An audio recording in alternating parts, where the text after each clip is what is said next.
उनके चरण चिन्ह नहीं दिखेंगे, यहां की वायु अब उनके तन का स्पर्श करके मेरे पास नहीं आएगी, इसलिए अब संसार का दर्शन मैं नहीं करूंगा।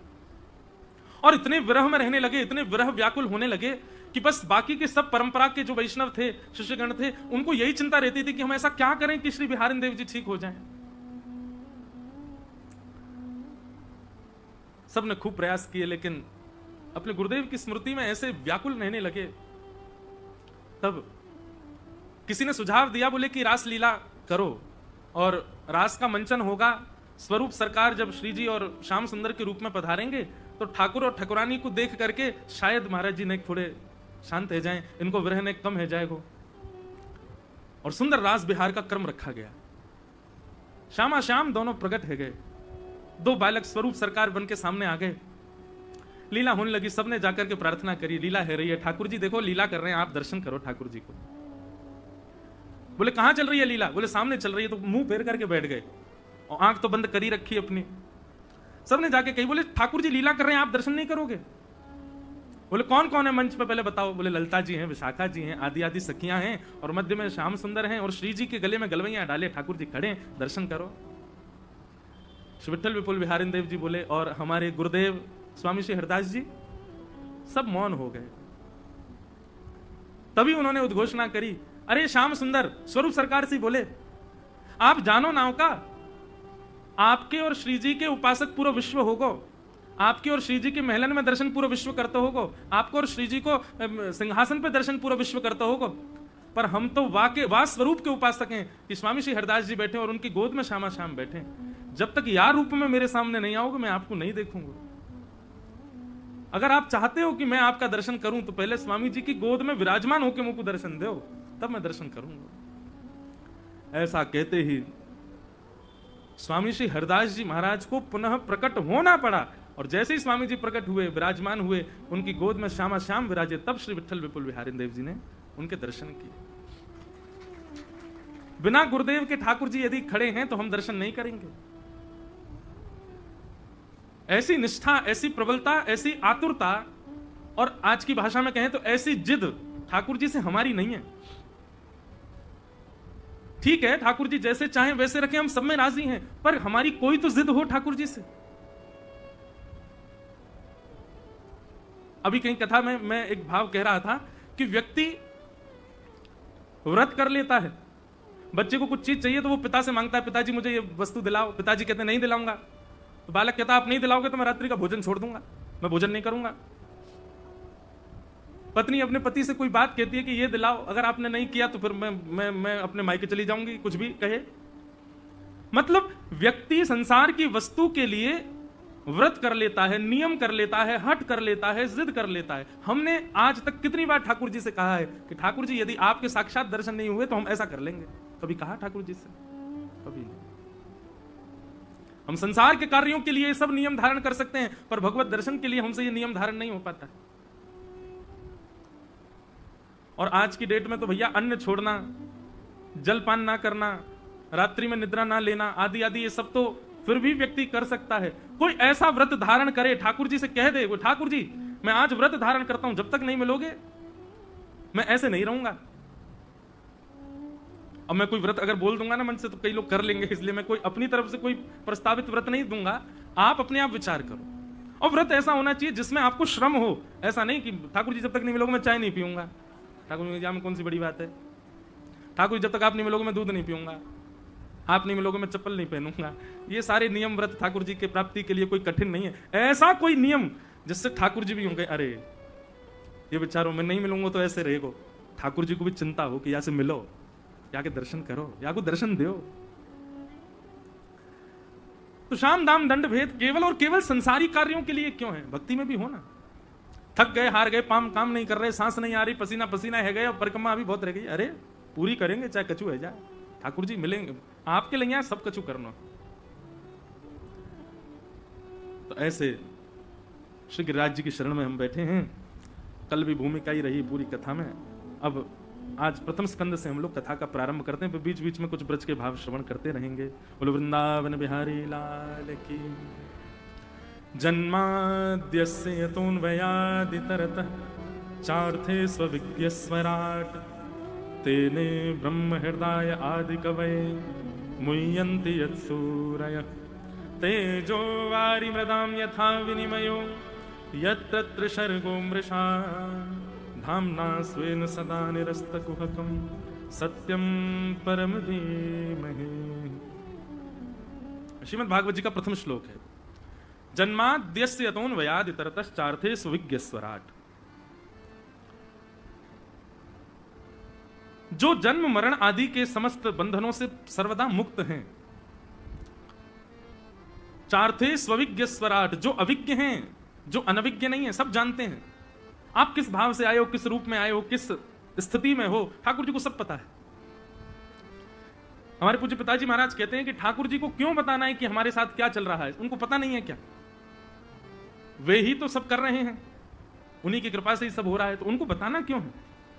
ठाकुर जी से कभी ये मत कहो कि ठाकुर जी हमारे जीवन में ये सब चल रहा है, आप कुछ बताओ। जिस प्रकार प्रसाद को व्यक्ति बड़े सम्मान से ग्रहण करता है, दोनों हाथ लगा लेता है, और वैसे तो नियम है जब कोई पंचामृत प्रदान करे तो कोई वस्त्र भी नीचे रखो, एक बूंद भी नीचे नहीं गिरना चाहिए। और शास्त्राज्ञा तो यह है कि 3 परत बनाओ वस्त्र की, फिर उसके बाद ऐसे उसमें पंचामृत या चरणामृत लेना चाहिए। प्रसाद को हम कितने सम्मान से लेते हैं, क्यों? क्योंकि ठाकुर जी के चरणों के स्पर्श से हमको प्राप्त हुआ है।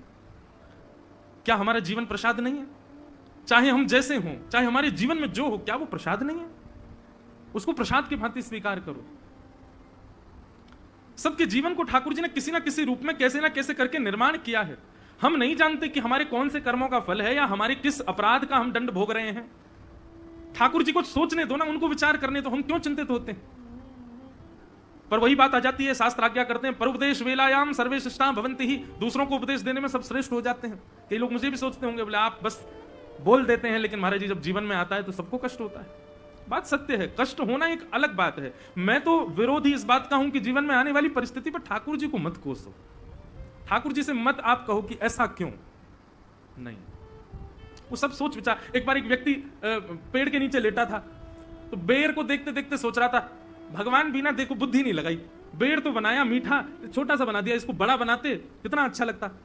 5-6 लोग मिलकर के काट करके पाते, सबका पेट भर जाता। और छोटे छोटे बेर हैं, एक खाओ उसका रस पूरा एक में आता ही नहीं, पर दूसरा खाना पड़ता है, तीसरा अरे एक बेर कोई बड़ा सा बना देते भगवान ने भी विचार नहीं किया बिल्कुल।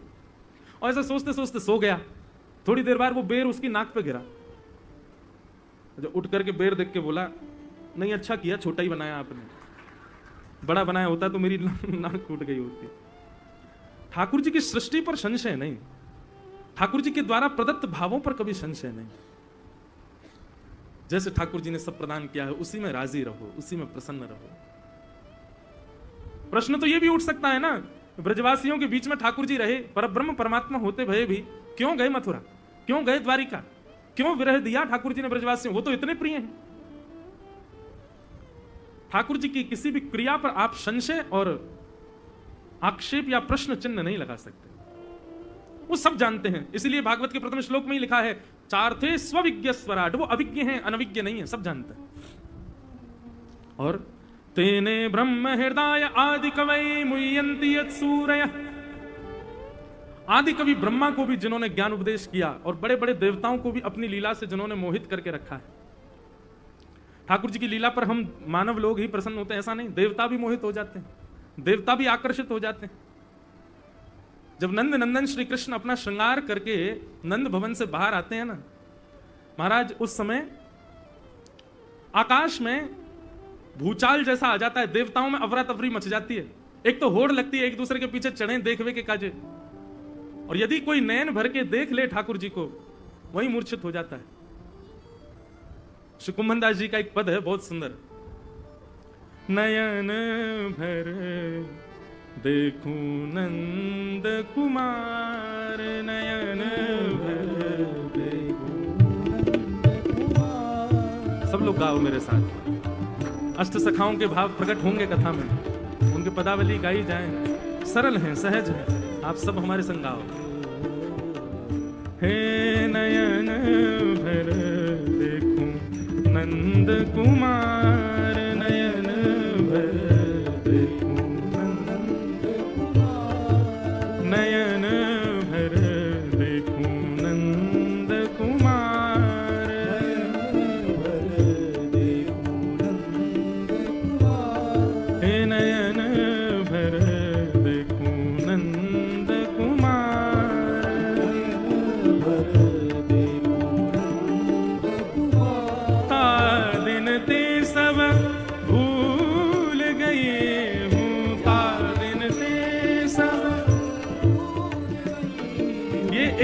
से श्री कुम्मन दास जी ये बता रहे हैं कि जिस दिन ठाकुर जी दिखे ना, वाके बाद कहा होएगो। ठाकुर जी जातना नैन भर के आपने देख लिया, वाके बाद की स्थिति आपकी कहा होएगी। ता दिन ते सब भूल गई, ता दिन ते सब। भैया श्री कुम्मन दास जी ना यहीं तलेटी में बैठ के गायो करते, नेक दूरी पे, और श्री कुम्मन दास जी के खेत यहीं हैं पीछे। और इन खेतन की महिमा बताऊं, यहां श्री कुम्मन दास जी बीज ले करके चलते, और पीछे हल लेकर के कुम्मन दास जी चलते, और अपनी पीतांबरी में बीज लेकर के ऐसे ठाकुर जी चलो करते, और कुम्मन दास जी हल चलाते, ठाकुर जी बीज डालते इन्हीं खेतन में, यही गिरिराज जी की तलेटी में। ऐसे श्री कुम्मन दास जी तो साक्षात साधारण नहीं है। ठाकुर जी भाव से उनको बोलते ए कुम्भना कुम्भना कुम्भना कह करके पुकारते। वही श्री कुम्मन दास जी कह रहे हैं, जब ठाकुर जी दिख जाएंगे तो क्या होगा। ता दिन ते सब भूल गई हूं, ता दिन ते सब बिसरो पति परिवार, बिसरो पति परिवार, नयन भर देखूं नंद कुमार, नयन भर देखूं नंद कुमार, नयन भर देखूं नंद कुमार, नयन भर देखूं। दूसरी स्थिति, बिन देखे हो विवश भये हूं, बिन देखे हो, बिन देखे हो विकल भये हूं, बिन देखे हो अंग अंग सब हार, अंग अंग अंग अंग सब हार, अंग अंग सब हार, नयन भर देखूं नंद कुमार, नयन भर देखूं नंद कुमार।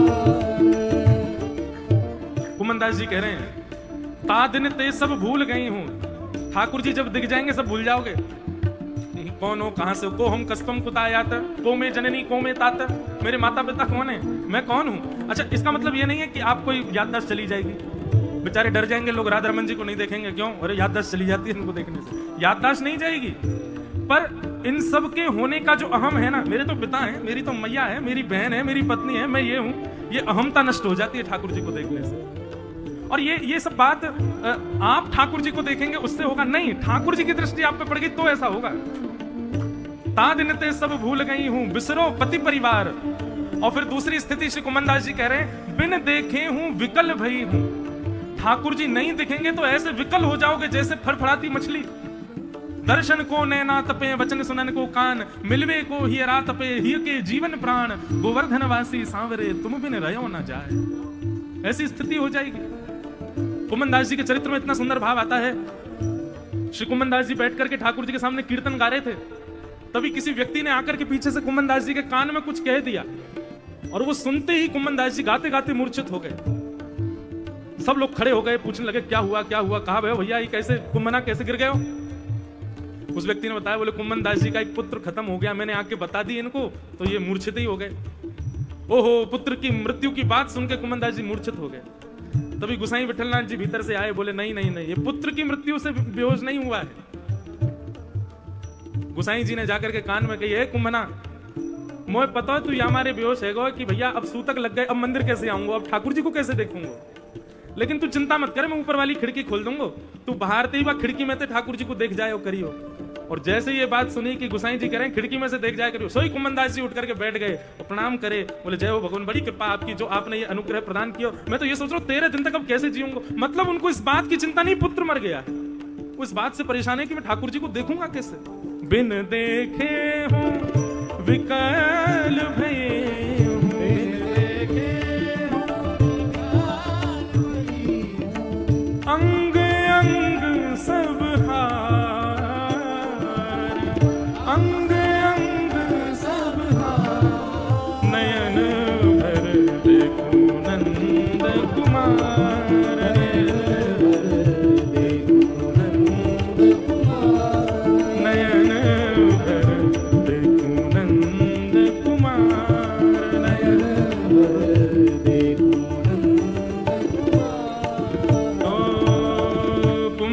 कुंभन दास प्रभु गोवर्धन धर, कुंभन दास प्रभु, कुंभन दास प्रभु गोवर्धन धर, कुंभन दास प्रभु, कुंभन दास प्रभु गोवर्धन धर,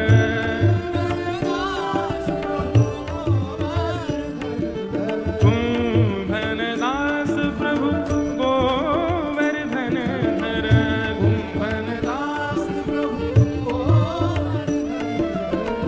मिलिए बहुरी री माई हो, मिलिए बहुरी री माई, नयन भर देखूं नंद कुमार, नयन भर देखूं नंद कुमार, नयन भर देखूं नंद कुमार, नयन भर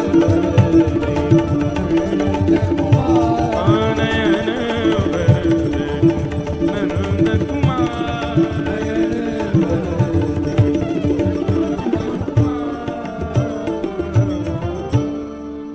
श्री गोवर्धननाथ की। मुह्यन्ति यत्सूरयः, वेणु गीत में इतना सुंदर वर्णन किया गया है। ठाकुर जी जब अपने नंद भवन से बाहर आते हैं तो आकाश में एक तो एक बादल शाम घटा घूमती है, ठाकुर जी के ऊपर ऊपर घूमती है। जहां जहां लाला जावे वहां वहां वो शाम घटा ऊपर ही ऊपर चले। क्यों? ठाकुर जी की छतरी बन करके चल रही, कहीं लाल जी को धूप ताप नहीं लग जाए। लेकिन कभी कभी सूर्य नारायण भगवान कहें कि बोले भैया तू काई को आगे आ जाओ करने के लाला को दर्शन करन देकर। सो जब ठाकुर जी गैयाओं के बीच में खड़े हो जाते हैं और गैया चराते हुए लौट के जावे, तब वो शाम घटा ऊपर से हटे, तब सूर्य नारायण दर्शन करें, तभी ठाकुर जी को पसीना आवे और गौरज उड़ उड़ करके लाला के श्री अंग को स्पर्श कर लेवे। मुह्यन्ति यत्सूरयः, ये सारे देवता मोहित रहते हैं ठाकुर जी के दर्शन के लिए, लालायित रहते हैं। और तेजो वारी मृदाम यथा विनिमयो यत्र त्रिशर्गो मृषा। हम लोग 5 वस्तुओं में बंधे हुए हैं, पृथ्वी अग्नि जल वायु आकाश। ये 5 तत्व इनके अधीन हैं हम, इनसे विपरीत कभी नहीं जा सकते। परंतु ठाकुर जी, ये 5 ठाकुर जी के अधीन है, ठाकुर जी इनके अधीन नहीं है। लेकिन एक बात अभी अभी मन में आई कि ठाकुर जी भी अधीन नहीं है और ठाकुर जी के उपासक भी इन 5 के अधीन नहीं है। पृथ्वी अग्नि जल वायु आकाश, इन 5 तत्वों का ज्यादा प्रभाव ठाकुर जी को भजवे वाले इन पे भी ना होवे। स्वामी श्री हरदास जी महाराज जब स्वर छेड़ते थे, उन्हीं के शिष्य हैं तानसेन, जिनके लिए प्रसिद्धि है कि वो दीपक राग गाते तो दीप प्रज्वलित हो जाते, मल्हार राग गाते तो बादल गरजने लग जाते। परंतु यह भाव केवल ठाकुर जी के लिए नहीं है, ठाकुर जी के भक्त भी 5 तत्वों को अपने अधीन कर लेते हैं। स्वामी जी भी जब स्वर छेड़ते थे तो वर्णन देखा गया है कि आकाश में सूर्य चंद्र एक साथ प्रकट हो जाते थे। एक दिशा में सूर्य, दूसरी दिशा में चंद्र, मानो दोनों मानो आज्ञा मांग रहे हों कि बताइए भोर होनी है कि रात्रि करनी है। ऋतुएं आकर के सामने खड़ी हो जाती थी कि आगे का भाव क्या है, वर्षा का प्रादुर्भाव करना है, शिशिर ऋतु को आना है, ग्रीष्म काल को आना है, किस काल को, काल नक्षत्र ये सब अधीन हो जाते थे स्वरों के। तो केवल ठाकुर जी के अधीन नहीं है 5 तत्व, ठाकुर जी को भजवे वारे के भी 5 तत्व अधीन हो जाते हैं। अरे 5 तत्वन की तो कहा चले, मृत्यु अधीन हो जाती है। कैसे बड़े बड़े महापुरुष हैं, वे अपनी मृत्यु तक टाल देते हैं। हमारे ब्रज में कई ऐसे संत हैं जिनको, एक हमारे गोवर्धन में श्री मास्टर बाबा रहते थे, पूज्य पंडित श्री गया प्रसाद जी महाराज के अनन्य सेवक। अच्छा, आप सब लोगों को, जो लोग बाहर से आए उनको बता दूं, यहां से आप नेक आगे जाएंगे दान घाटी की ओर तो श्री तलेटी की ओर पंडित श्री गया प्रसाद जी महाराज की समाधि है, वहां जरूर प्रणाम कर आइएगा। एक बार श्री बाबा को जरूर, ये जो हम जय जयकार बोलते हैं ना, बाबा के लाला की जय, लाला के बाबा की जय, लाला बाबा दोनों की जय, ये पंडित जी महाराज का ही उद्घोष था। ऐसे श्री पंडित जी महाराज, पंडित श्री गया प्रसाद जी महाराज, उन पर बड़ी कृपा, ठाकुर जी साक्षात दर्शन देते थे उनको। उनकी एक ही सेवा थी, पूरी दुनिया परिक्रमा करती है पर वो सोनी करते हुए परिक्रमा करते गिरिराज जी की, झाड़ू लगाते हुए। और किस भाव से? उनकी ब्रजभाषा इतनी मधुर, बोलते माने नाए इन नंद को लाला माने ना है, मैं या के मारे पूरा मार्ग सुंदर बनाए दूं कि आवेगो कोमल चरणन ते चलेगो तो कहीं आके कांटे ना लग जाए चरणन में। लेकिन जे माने ना है, मैं कितनू कांटे इनको किनारे कर दूं, जेठ में भर के लावे और सब्र इनको बीच में डाल दे। माने ना है फिर रोवे, मेरे पापा पाम में लग गई। ठाकुर जी प्रत्यक्ष दर्शन देते थे श्री पंडित गया प्रसाद जी महाराज, इसी गिरिराज जी की तलेटी में। उन्हीं बाबा के अनंत चरण सेवक रहे श्री मास्टर बाबा महाराज। तो पिछले से पिछले अधिक में जब यहां कथा हुई थी, अधिक मास में, तो प्रथम दिन पूज्य श्री मास्टर बाबा महाराज पधारे। बाबा बिल्कुल सत्य घटना अभी अभी स्मृति में आई है। तो बाबा ठीक नहीं थे, स्वास्थ्य उनका अनुकूल नहीं था, लेकिन मैंने निवेदन किया तो बाबा पधारे कथा में। कथा में आए, थोड़ी देर कछु प्रवचन किया, फिर व्यासपीठ को प्रणाम करने आए। तो मैंने कि बाबा एक दिना और कृपा कर दियो। तो फिर बोले लाला नंदोत्सव तो चौथे दिना होएगो? बोले हाँ। तो बोले या बार के नंदोत्सव में ऐसा भाव रखूंगा कि मैं प्रयास करूंगा कि मैं आऊं और नंद भवन के भांति उत्सव करूंगा। या बार कहा बोल के गए कि नंद भवन के भांति उत्सव करूंगा। नंदोत्सव पे नंद भवन की भांति मतलब खूब सारी सामग्री लुटवाएंगे, खूब आनंद, नंद बाबा बन के बाबा आएंगे, ऐसा उनको भाव लग रहे हो जैसे वो बोल के गए। हमने कि ठीक है बाबा आप पधारी हूं। चौथे दिन कथा नंदोत्सव था, सब बालकों को भेजा जाओ बाबा को ले आओ। तो वहां जैसे ही गए तो बोले बाबा को स्वास्थ्य ने खराब है गए, बाबा तो वृंदावन गए उपचार के लिए रामकृष्ण मिशन में, लेकिन बाबा ने सामग्री मंगाई है लुटावे के काजे, तो खिलौना और टॉफी और जो जो सामग्री वो सब गाड़ी में भरवा के भिजवा दें। बोले बाबा शाम तक लौट के आवेंगे और बाबा को ऐसा कहना है कि नंदोत्सव की पहली बधाई में ही मैं आ जाऊंगा। प्रतीक्षा चल रही थी बाबा आ रहे होंगे, बाबा आ रहे होंगे, लेकिन फिर सूचना मिली ज्यादा स्वास्थ्य ठीक नहीं है, बाबा नहीं आ पा रहे, आप उत्सव करो। तो प्रथम बधाई जैसे ही गाई, ब्रज में है रही जय जयकार, नंद घर लाला जायो है। बधाई आज्ञा मान करके शुरू करी थी कि बाबा कह रहे हैं कि मैं आ ना पाऊंगा, बधाई शुरू करो। तो बस फोन पे बात हुई, किसी बालक की उन्होंने इशारा किया, मैंने बधाई प्रथम अंतरा गा रहा था मैं, और प्रथम अंतरा में जैसे पहुंचे सोई आए, बोले बाबा तो प्रस्थान कर गए, बाबा तो लीला में प्रवेश कर गए। और मैं उत्सव करते करते, नंदोत्सव करते करते मेरे नेत्रों के आगे ऐसा दर्शन भयो, बाबा मानो कह रहे हो कि मैं तो नंद भवन जाके ही उत्सव करूंगा। या बार मानो साक्षात गोलोक धाम नंद भवन में ही बाबा पहुंच गए हो और वही नंदोत्सव मना रहे हो। संत जनन की वाणी, रसिक जनन की वाणी, इनके अधीन मृत्यु होवे, इनके अधीन सब तत्व है जाएं, ये इन तत्वन के और मृत्यु के अधीन नहीं होते, इनके अधीन सब हो जाए। ये नाम जप और ठाकुर जी की सेवा को प्रभाव होवे। पूज्य बाबा बता में, पूज्य हमारे महाराज जी रसिका पागल बाबा, आप श्री ने एक बार कही, बोले लाला बड़ी गर्मी है रही है, स्वामी जी को एक पद गाऊं, वह पद को गाऊंगा देखियो वर्षा होएगी। और बाबा तो बड़े जिनने दर्शन किए होंगे वे सब जानते होंगे, बिल्कुल ब्रजवासी इनके भाव में रहते। और जैसे ही स्वामी जी महाराज को पद गानो प्रारंभ किया बाबा ने, आप प्रत्यक्ष दृष्टा है वास रूप के, कि तुरंत ही महाराज जी इतनी चिलचिलाती गर्मी में बादल आए और वर्षा होने लगी, अपने आप वर्षा गिरन लगी। और जैसे ही पद विश्राम भयो, सारे बादल गायब और फिर से धूप निकल आई। तो ये पंच तत्व ठाकुर जी के अधीन नहीं है, ठाकुर जी के जो अधीन है जाए वाके भी अधीन हो में। ये तेजो वारी मृदाम यथा विनिमयो यत्र शर्गुमृषा धामना सेन सदा निरस्त कुहकम सत्यम परम धीमहि। ऐसे परम सत्य श्री ठाकुर जी को हम बारंबार प्रणाम करते हैं, ऐसे ठाकुर जी को हम बारंबार वंदन करते हैं। भागवत जी का मंगलाचरण चल रहा है, 3 श्लोकों में मंगलाचरण है। प्रथम श्लोक में सत्यम परम धीमहि, अभी भागवत जी का द्वितीय श्लोक।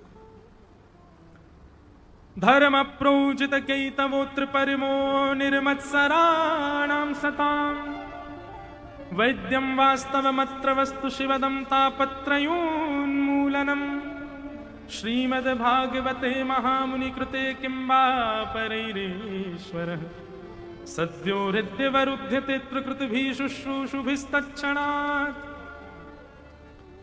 भागवत जी का दूसरा श्लोक है। धर्म प्रोजित कैतवोत्र परमो,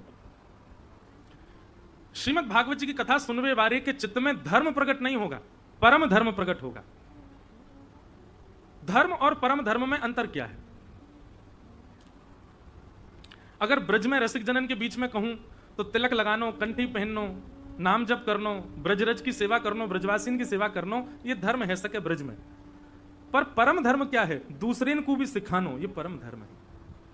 अपने कल्याण की भावना ये धर्म है, पर दूसरे की भी कल्याण हो, दूसरे को भी हितकार हो, ये परम धर्म है। मैं अकेलो श्याम सुंदर को प्राप्त करूं, ये धर्म है, पर मेरे संग संग सबरे प्राप्त करें, ये परम धर्म है। ये भागवत जी सिखाती हैं। भागवत सुनने वाले श्रोता के चित्त में परम धर्म का बीज बोता है। वो अपने तक सीमित ना रखेगो वह भाव को, सबको प्रदान कर देगो। परम धर्म। और श्रीमद् भागवत में परम धर्म के लिए दूसरी बात क्या कही गई है, बहुत ध्यान से सुनिएगा। श्रीमद् भागवत जी में कहते हैं, सवै पुंसाम परो धर्मो यतो भक्तिर अदुक्षजे अहैतुक्य प्रतिहता ययात्मा संप्रशीदति। मेरा और आपका सबसे पहले परम धर्म का रूप क्या है? मैं जो स्वयं कर रहा हूं ठाकुर जी की प्राप्ति के लिए, वो दूसरों को भी सिखाऊं, दूसरे को भी लगाऊं। अच्छा, इसमें एक चीज बहुत ध्यान से सुनिएगा। अगर दूसरा व्यक्ति इंटरेस्टेड नहीं है, तो दूसरे व्यक्ति के चित्त में ठाकुर जी के प्रति भाव नहीं है, तो मत लगो उसके पीछे, नहीं तो अपराध बनेगा। फिर पहले परख लीजिए, अगर वो सच में भगवत प्रीति का अधिकारी है तो ही उसको इस मार्ग पर लाना है। लेकिन यदि उसको ठाकुर जी से ज्यादा कोई मतलब नहीं है, वो वृंदावन और आदि ये सब बस छुट्टी मनाने आ जाता है, ऐसा भाव जिसका है ठाकुर जी के प्रति प्रेम लक्षणा भक्ति उसके चित्त में नहीं है, तो फिर प्रचार नहीं करना है। तो फिर उससे कहो, ठीक है भाई, ने कहा तुम जाप कर लो, बस बहुत है, इतना ही कर लो, यही बहुत है। पहले परख लो, कहीं आपकी भक्ति का दुरुपयोग तो नहीं कर रहा है, कहीं ठाकुर जी की सेवा का दुरुपयोग तो नहीं हो जाएगा इसको बताने से। कई जगह देखा, जबरदस्ती अपने पति को आय कर दी, महाराज जी उनको आशीर्वाद दो, ये भी कथा सुना करें। काहे को? उनका मन होगा, भाव उठेगा तो सुनेंगे। बच्चों को आगे कर दे, महाराज जी इस पे सिर पे हाथ धर दो, इसमें भक्ति आ जाए, ऐसे थोड़ी आएगी। प्रयास करो, या तो कोई भागवत जी का एक शब्द ऐसा वो व्यक्ति सुन लेगा कि उसी से परिवर्तित हो जाएगा। और यदि परिवर्तन नहीं होना होगा ना, अयोध्या में मंथरा जैसे को भी परिवर्तन नहीं हुआ चित्त का। कई प्रमाण हैं, इनसे यह प्रमाणित होता है कि सो ही सुहागन प्रिय जाहि रीझें, वही सुहागन बनता है। सुहागन मतलब ये कंठी रूपी, गले में तुलसी रूपी मंगलसूत्र, ये चंदन रूपी मांग का सिंदूर, और ये हमारा ये वैष्णव भेष, ये हमारा सौभाग्य है। हम सुहागन हैं, इस बात का प्रमाण है। तो सुहागन कब होते हैं? भक्ति के पथ के पथिक कब होते हैं? बोले सो ही सुहागन प्रिय जाहि रीझें, वो जिससे रीझेंगे उसको सुहागन बनाएंगे। जिससे नहीं रीझते उसको लाख कोशिश कर लो, नहीं बन पाएगा। तो इसलिए स्वयं तो करना है, पर दूसरे को सिखाना। पर दूसरा व्यक्ति यदि ठाकुर जी के प्रति बिल्कुल ही भाव नहीं रखता, बताने के बाद भी भाव नहीं आ रहा उसके चित्त में, तो मत करो। एक आध बार प्रयास करो, फिर भी नहीं हो तो फिर छोड़ दो, जैसी तुम्हारी इच्छा।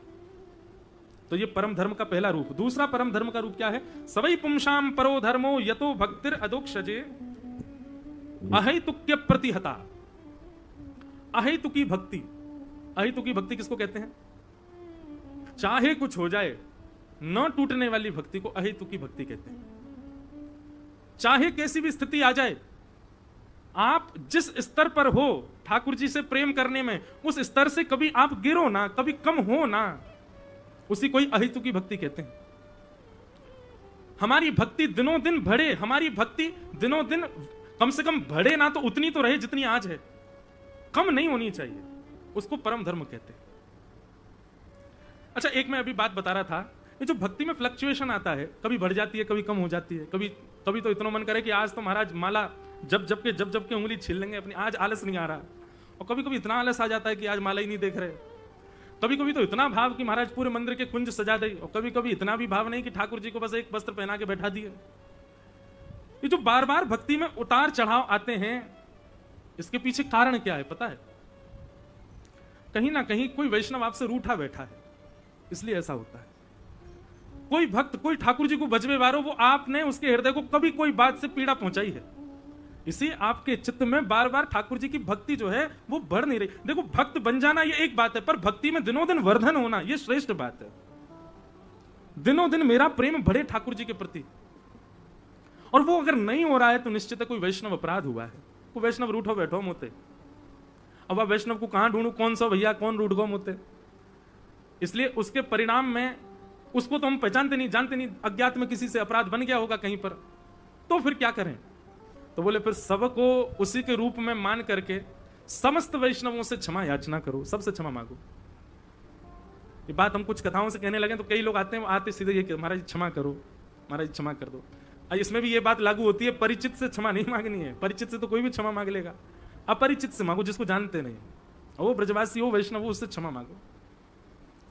ऐसे कम से कम 100 गिनती करके वैष्णवन से क्षमा मांगोगे, तब देखियो महाराज आपकी भक्ति फिर गिरेगी नहीं, फ्लक्चुएशन नहीं आएगा, ऊपर नीचे नहीं होगी, तो बढ़ेगी बढ़ेगी दिनों दिन। जैसे लगे आज भक्ति ने कम है रही है, आज मेरा मन कम लग रहा है, आज ठाकुर जी की सेवा की इच्छा ना है रही है, वही दिना निकल जाओ घर से बाहर, वृंदावन आ जाओ, आकर के ठाकुर जी नहीं, यहाँ के वैष्णव से क्षमा मांगो, मुझे क्षमा कर दो। इसको क्या कहते हैं पता है? दंड उत्सव। क्या कहते हैं? ये दंड उत्सव है। कभी कोई पूछे कहां जा रहे हो? दंड उत्सव करवे जा रहे हैं। कहा है भैया दंड उत्सव? बोले वैष्णवन से क्षमा मांगेंगे। बरसाने के वैष्णव, गोवर्धन के वैष्णव, वृंदावन के वैष्णव, जहां के मिल जाएं, सबन को रोक रोक के भैया ने रुकियो, मुझको क्षमा कर दो। सामने वाले को अपने आप हृदय पिघल जाएगा, भैया तेने क्यों कहा है जो तू कुछ क्षमा कर दूं? बोले बस मैंने किया अपराध, तुम मुझको क्षमा कर दो। अरे भैया तेने, अरे बात मत करो, बस सिर पे हाथ धर क्यों कह दो क्षमा कियो। ऐसे 100 वैष्णवन से भी क्षमा मांग ली ना महाराज, हम व्यासपीठ पर बैठ करके कह रहे हैं आपकी भक्ति में गिरावट नहीं आएगी, भले ही स्थिरता आ जाए, नीचे नहीं जाएगी भक्ति। तो यहां पर परम धर्म का दूसरा रूप क्या बताया? सवई पुंसाम परो धर्मो यतो भक्तिर अदोक्षजे। अदोक्षज भगवान की अहितु की भक्ति करना, निरंतर वर्धमान भक्ति करना, और निरंतर वर्धमान ना हो तो कम से कम स्थिर भक्ति करना। ये पद से च्युत होने वाली भक्ति ये अपराध जन्य होती है, अपराध के कारण हम भक्ति में क्षीण होते हैं। वो भक्ति अगर हम कर रहे हैं तो ये परम धर्म नहीं है हमारा।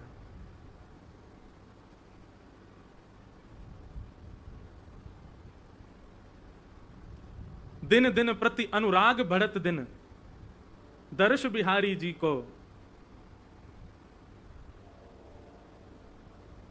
बसिवो श्री वृंदावन को नीको।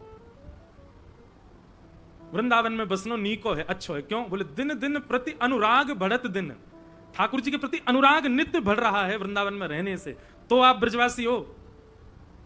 गिरिराज जी में नित्य अनुराग बढ़ रहा है गिरिराज जी में रहने से, तो आप गोवर्धनवासी हो। लेकिन ब्रज में रह तो रहे, ब्रजवासी बन तो गए, पर अनुराग बढ़ नहीं रहा ठाकुर जी के प्रति, तो आप ब्रजवासी नहीं हो।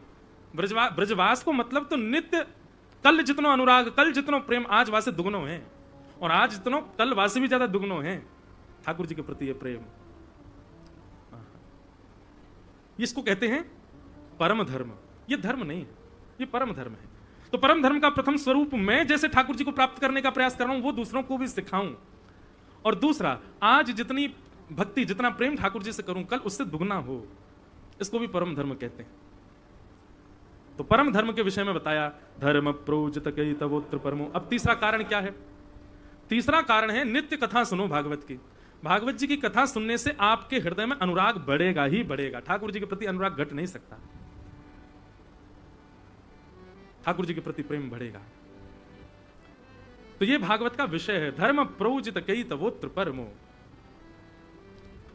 जब अनुराग बढ़ने की बात आती है, कई सारे वैष्णव घूमने लगते हैं दिमाग में, लेकिन मेरे तो सबसे ज्यादा चित्तवृत्ति और मन बुद्धि में जो बैठे हैं वो हमारे श्री चतुर्भुज दास जी महाराज, श्री चतुर्भुज दास जी महाराज, कुम्मन दास जी के पुत्र। यह रट लागी लाढ़िले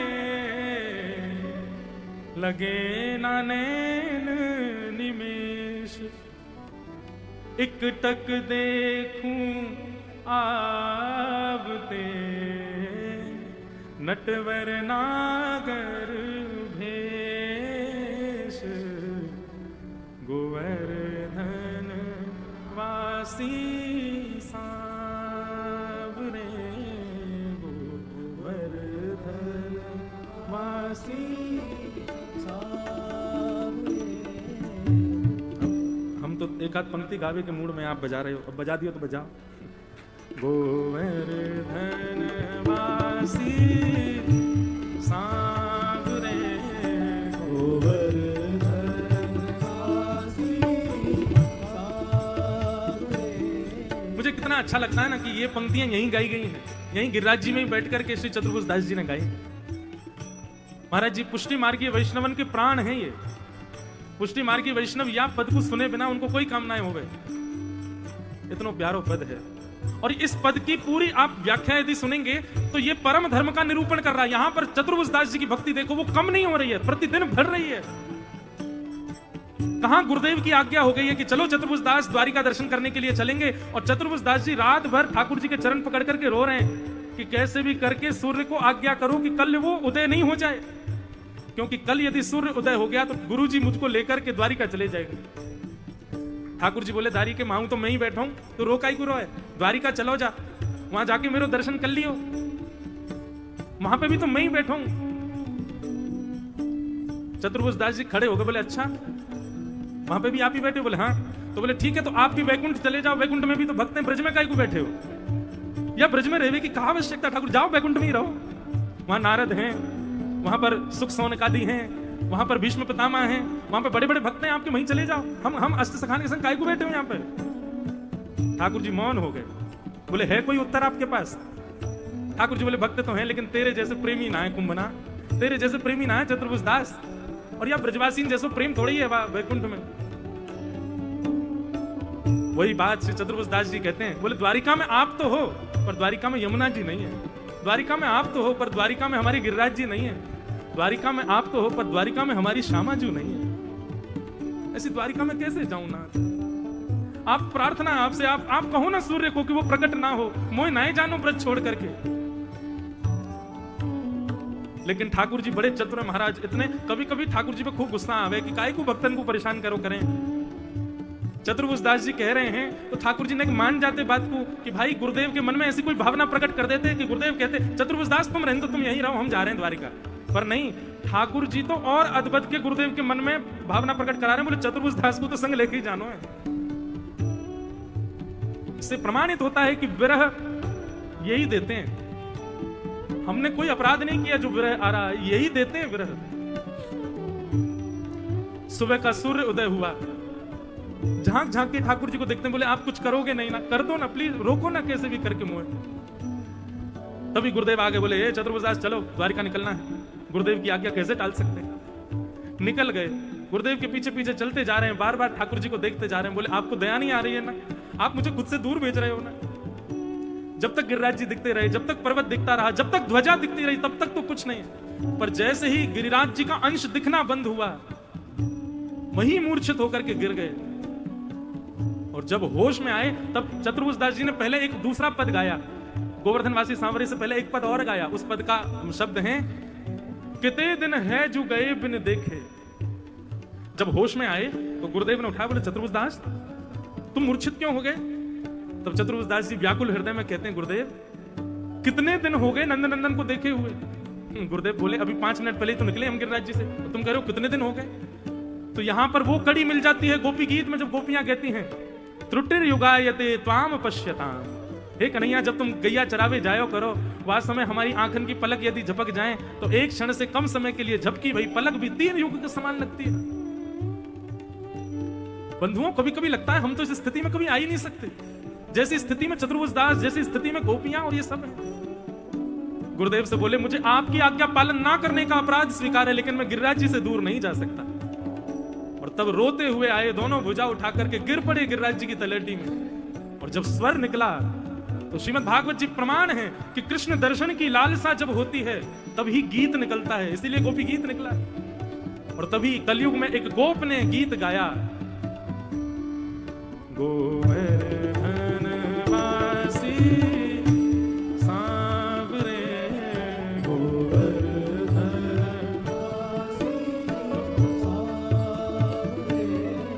लाल तुम बीन रहो न जाए,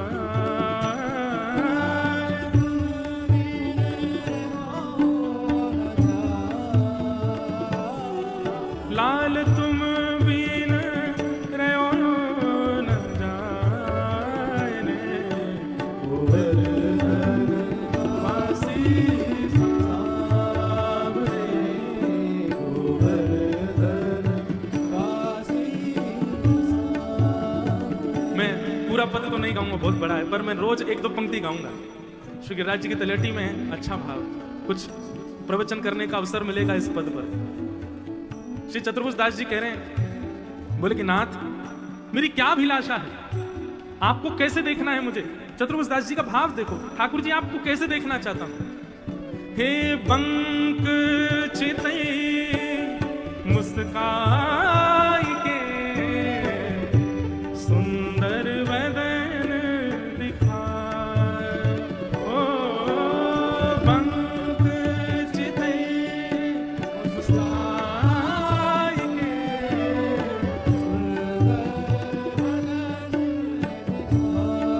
पंख। हमारे पूज्य नाना जी इसका अर्थ इतना सुंदर कहते हैं, बोले लाला ठाकुर जी के पांव टेढ़े, कमर टेढ़ी, गर्दन टेढ़ी, मुकुट टेढ़ो।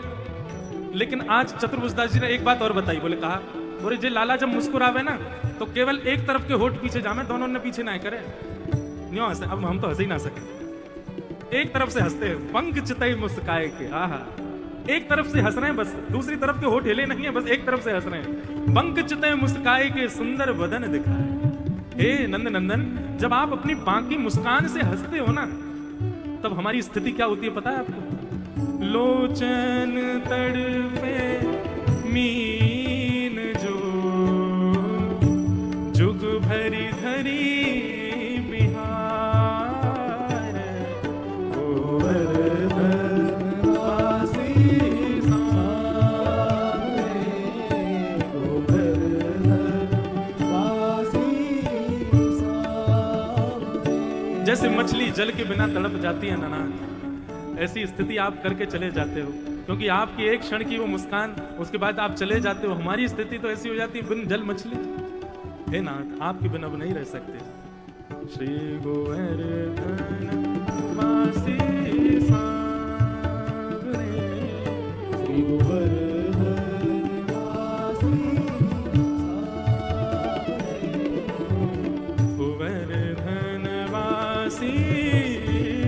सावरे, गोवर्धन वासी कहते हैं अहेतुकी भक्ति, और इसी को कहते हैं परम धर्म। और यही मेरा आपका, हर कंठीमाला धारण करने वाले का, हर वैष्णव तिलक धारण करने वाले का, हर ठाकुर जी की सेवा करने वाले का यह धर्म कर्तव्य है कि उसके चित्त में अहेतुकी भक्ति आए। ठाकुर जी प्रिय लगने चाहिए, हर दिन अति प्रिय लगने चाहिए, ना रह पाए उनके बिना, ऐसी स्थिति हमारी होनी चाहिए।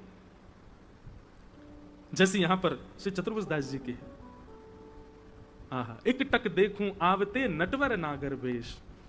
हे नाथ, मेरी तो एक ही अभिलाषा है। बोले क्या? बोले एक वृक्ष के नीचे बैठा रहूं और 24 घंटा केवल आप मुझको आते जाते दिखाई देते रहो, बस, और कुछ नहीं चाहिए। इसी को कहते हैं अहेतुकी भक्ति। तो धर्म प्रोजित कैतवोत्र परमो निर्मत्सराणाम सता। सबसे पहला भागवत का विषय क्या है? अहेतुकी ठाकुर जी की भक्ति होना। दूसरी बात, भागवत का अधिकारी कौन है? इस अहेतुकी भक्ति का अधिकारी कौन है? अहेतुकी भक्ति किसके चित्त में टिकती है, रुकती है? ध्यान से सुनो। जिसके चित्त में मात्सर्य दोष नहीं है। मात्सर्य दोष किंचित भी यदि किसी के चित्त में है तो अहेतुकी भक्ति नहीं कर पाएगा। अहेतुकी भक्ति समझ गए ना सब? नित्य बढ़ने वाली भक्ति, वर्धमान भक्ति। और यदि किसी के चित्त में मात्सर्य दोष है तो वो ठाकुर जी की अहेतुकी भक्ति नहीं कर पाएगा। अहेतुकी भक्ति, मात्सर्य दोष का मतलब दूसरे की उज्ज्वलता से, दूसरे की श्रेष्ठता से व्याकुल हो जाने वाला व्यक्ति, उसको कहते हैं मात्सर्य दोष से युक्त व्यक्ति। किसी की श्रेष्ठता देख करके किसी की प्रति ईर्ष्या का भाव प्रकट कर लेना, इसको कहते हैं मात्सर्य दोष। किसी का रूप सुंदर है, वाणी सुंदर है, अंग प्रत्यंग सुंदर है, उसकी क्रियाएं सुंदर, और आप उससे ईर्ष्या कर रहे हो।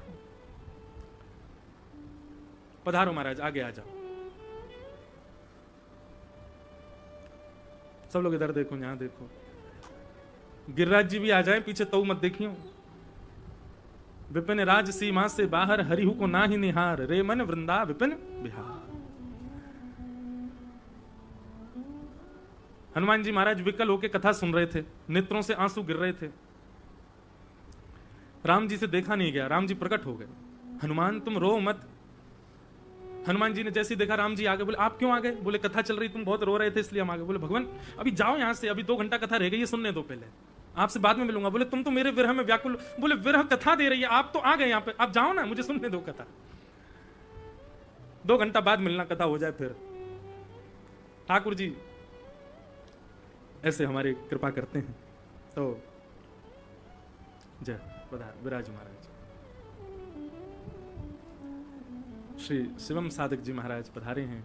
खूब खूब प्रणाम, खूब खूब वंदन आपको। तो निर्मत्सराणाम सताम, मात्सर्य दोष से युक्त व्यक्ति, मात्सर्य दोष मतलब किसी के प्रति ईर्ष्या का भाव, किसी की श्रेष्ठताओं से आप प्रसन्न नहीं होते हो, इसी को मात्सर्य दोष कहते हैं। और भक्त के अंदर मात्सर्य नहीं होना चाहिए। मात्सर्य दोष नष्ट नहीं हुआ है तब तक जाप करते रहो, नाम जप। मात्सर्य दोष नष्ट ना हो जाए तब तक परिक्रमा करते रहो। अच्छा एक बात बताओ, ये परिक्रमा करने का, नाम जप करने का, तिलक आदि करने, इसके पीछे उद्देश्य क्या है आपका? ठाकुर जी की प्राप्ति। हम बड़ी जल्दी सीधे 10वीं सिद्धि पे क्यों चढ़ रहे हो? सबसे पहले सुनो हमारी बात। ये परिक्रमा करना, नाम जप करना, आदि आदि नियमों का पालन करना, इनमें सबसे पहले अपने दोषों की शुद्धता का नियम रखो। हम में क्रोध बहुत है, पहले क्रोध कम करना है। ठाकुर जी के लिए पहले श्रृंगार तो करो अपना, शुद्ध तो बनो, वैसे बन तो जाओ जिससे ठाकुर जी प्रसन्न हो। हम किस लिए नाम जप कर रहे हैं? कि नाम जप के प्रभाव से, इससे जो भी पुण्य हो, उस पुण्य से हमारा क्रोध कम हो, हमारे भीतर काम की भावना कम हो, हमारे भीतर दोष कम हो। हम गिरिराज जी की परिक्रमा क्यों कर रहे हैं? बोले गिरिराज जी की परिक्रमा इसी भाव से कर रहे हैं, हमारा ये दोष है, ये दोष ठाकुर जी के लिए अच्छा नहीं है, ठाकुर जी की प्राप्ति में ये दोष हमारा कैसे भी टूटे। और अवधि क्या होनी चाहिए? तब तक उस नियम का पालन करते ही रहो जब तक दोष निवृत्त ना हो जाओ, तब तक करो। दोष निवृत्त जैसे जैसे होने लग जाओगे तैसे तैसे आगे अगली सिद्धि पर चलो। अब ये दोष तो थोड़ा कम हो गया, अब इस दोष का, ये इसकी निवृत्ति के लिए करना है, अब इसकी निवृत्ति के लिए करना है, अब इसकी निवृत्ति के लिए करना है। आप दोषों से निवृत्त होते रहो। कब मिलना है ये ठाकुर जी पे छोड़ दो, ठाकुर जी अपने आप मिल जाएंगे। जब उनको लगेगा कि अभी पूर्ण रूपेण अधिकारी हो गया, अपने आप ठाकुर जी प्रकट हो जाएंगे। यहां सीधे पहले ही हमने ये भाव रख लिया कि ठाकुर जी की प्राप्ति के लिए ये सब कार्य कर रहे हैं। इतनी जल्दी पहली सिद्धि चढ़ी नहीं, 10वीं पर छलांग मारोगे, मुंह के बल गिर जाओगे भैया, नाक पाम टूट जाएंगे। इसलिए ये सारे नियमों का पालन सर्वप्रथम दोष निवृत्ति के लिए करो। तो निर्मत्सराणाम सताम, मात्सर्य दोष जब तक नष्ट नहीं होगा आप भक्ति के पथ के पथिक नहीं बन सकते। श्री माधवदास जी का प्रसंग आता है, जगन्नाथपुरी के परम भक्त श्री माधवदास जी, मात्सर्य दोष से शून्य, उनका बहुत सम्मान होने लगा था जगन्नाथपुरी में। क्यों? क्योंकि वो जब मंदिर में जाते थे तो उनको देख के ठाकुर जी झूमते थे। दुनिया ठाकुर जी को देख के झूमती है, वो ठाकुर जी, जब वो ठाकुर जी के सामने आते ठाकुर जी झूमते थे। और ये दृश्य जब लोगों ने देखा तो लोगों ने देख करके सोचा कि बहुत बड़े साधक हैं, उनकी बड़ी प्रशंसा होने लगी, सम्मान होने लगा। अब तो महाराज ये स्थिति कि वो माधवदास जी अपनी कुटिया से निकले और वहां से जगन्नाथपुरी मंदिर तक हजारों लोग खड़े हैं, कोई आरती कर रहा है, कोई पुष्प बरसा रहा है, सब उनकी बड़ी, माधवदास जी को बड़ी इससे बेचैनी होती थी। बोले ठाकुर जी ये इतना सम्मान क्यों दिला रहे हैं आप? मंदिर में गए, जगन्नाथ प्रभु से प्रार्थना करने लगे, बोले इतना सम्मान मत दिलाओ भगवान। भगवान बोले हमारी इच्छा है, हमको अच्छा लगता है, सब आपका सम्मान करते हैं, हम तो दिलाएंगे। माधवदास जी बोले मुझे ही कुछ करना पड़ेगा, ये सब तो आपका प्रपंच है मुझको फंसाने के लिए, ताकि मैं सम्मान के आदी हो जाऊं और आपको छोड़ दूं। माधवदास जी अब सोचने लगे ऐसा क्या करूं कि मेरा अपमान हो, मैं ऐसा क्या करूं कि जिससे थोड़ा सा ये सम्मान की स्थिति से मैं बाहर जाऊं। अब वो जहां भी जाते सब उनके परिचित, जहां भी जाते सब जगह उनका सम्मान होता। तो जगन्नाथपुरी से दूर एक गांव में गए जहां उनको कोई जानता नहीं था। वहां पर भी ऐसा स्थान ढूंढने लगे जहां उनका अपमान हो। तभी देखा कि एक मैया जो है वो 5-6 बालकन के पीछे डंडा लेके भाग रही है, मारवे के काजे। माधवदास जी बोले जय है, बढ़िया मैया, इसी से पिट लेंगे तो समझ जाएंगे कि अब हमारा सम हो गया सब। माधवदास जी उस मैया के घर में चले गए, बोले मैया भिक्षाम देही। मैया बोली क्या बात है बाबा? प्रसादी पवाओ। बोले अच्छा, और कोई काम धंधा नहीं है, ऐसे खाते रहते हो दूसरों घर जाके? महाराज जी बोले अब क्या करें, घर हमने छोड़ा ही इसीलिए ताकि दूसरों के यहाँ पा सकें, आप भिक्षा पवा दो। पहला दिन था, मैया ने दे दिया जो भी बना था घर में, माधवदास जी ने जगन्नाथ जी को निवेदित करके पा लिया। दूसरे दिन माधवदास जी फिर पहुंच गए, बोले माते भिक्षाम देही। मैया बोली कल दी तो थी। बोले कि भूख तो एक ही बार थोड़ी लगती, बार बार लगती, पवाओ। मैया को लगी जे बाबा तो ऐसी आता रहेगा यहाँ पे, कुछ ऐसा करूं कि ये बाबा कल से नहीं आवे। तो मैया थोड़ी चतुर तो थी, उसने भीतर जाकर के सब्जियों में नमक डाल दिया, किसी में मिर्च डाल दी, किसी में नींबू निचोड़ दिया, इतनी खट्टी और कसैली कर दी सब्जी की बाबा खा के भाग जाएगा, कल से नहीं आएगा। माधवदास जी ने जैसी प्रसाद पाया, प्रसाद पाते नींबू ज्यादा नमक ज्यादा, अलग ही पता चल रहा था कि अलग से डाला है, और ये इसलिए डाला है कि मुझसे पीछा छुड़ाना चाह रही है। पर माधवदास जी ने तो खूब प्रेम से पाया, महाराज एक दाना नहीं छोड़ा। मैया बोली बाबा कैसा लगा? बोले बहुत स्वाद, कल से ज्यादा स्वाद। मैया बोली नमक मिर्च और नींबू तो कोई प्रभाव ही नहीं कर रहे इस पर। कोई बात नहीं, 2 ही बार पाएगा, अब तो शायद नहीं आएगा। तीसरे दिन माधवदास जी फिर पहुंच गए, माते भिक्षाम दे। तीसरे दिन भी पवा दिया। मैया बेचारी बड़ी परेशान, बोले कहां से मैं अब क्या करूं। एक दिन कोई पड़ोस में लड़ाई हो गई थी, वैसे उनका दिमाग बड़ा चढ़ा हुआ था, गोबर का चौका लगा रही थी घर में कपड़ा से। इतने में ही माधवदास जी आ गए, माते भिक्षाम दे। मैया बड़बड़ा रही थी, बोले लड़ती हैं मुझसे, ऐसे करती हैं, ये करती हैं, इनको देख लूंगी, सब जानती नहीं है अभी मुझको। इतने में माधवदास जी आए, माते भिक्षाम दे। ये और आ गया, पकड़ करके पोंछा फेंक करके मारा, बोले ये ले भिक्षा, आज इसी कोई पाले भिक्षा में। माधवदास जी के मुंह पे आकर के जब पोंछा लगा, माधवदास जी नाचने लगे, बोले आज अच्छा लग रहा है मुझको, अब लग रहा है कि मेरा सम्मान थोड़ा कम हो गया, अब मेरी भक्ति बनी रहेगी चित्त में, अब ये कम नहीं होगी। ये जगन्नाथ जी ने बड़ा सम्मान करवा दिया था मेरा, आज तो आनंद आ गए। मैया को दंडवत प्रणाम किया, खूब प्रणाम किया, बोले मैया बड़ी कृपा आपकी।